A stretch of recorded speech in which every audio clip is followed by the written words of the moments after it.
اللہ آسمانوں اور زمین کا نور ہے. اس کے نور کی مثال ایسی ہے کہ گویا ایک طاق ہے جس میں ایک چراغ ہے، اور چراغ ایک قندیل میں ہے، اور قندیل ایسی صاف شفاف ہے کہ گویا موتی کا سا چمکتا ہوا تارا ہے. اس میں ایک مبارک درخت کا تیل جلایا جاتا ہے، یعنی زیتون کا، کہ نہ مشرق کی طرف ہے نہ مغرب کی طرف. ایسا معلوم ہوتا ہے کہ اس کا تیل خواہ آگ اسے نہ بھی چھوئے جلنے کو تیار ہے. بڑی روشنی پر روشنی ہو رہی ہے.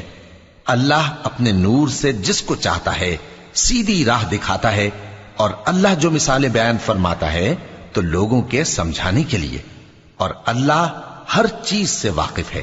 وہ قندیل ان گھروں میں ہے جن کے بارے میں اللہ نے ارشاد فرمایا ہے کہ بلند کیے جائیں اور وہاں اللہ کے نام کا ذکر کیا جائے، اور ان میں صبح و شام اس کی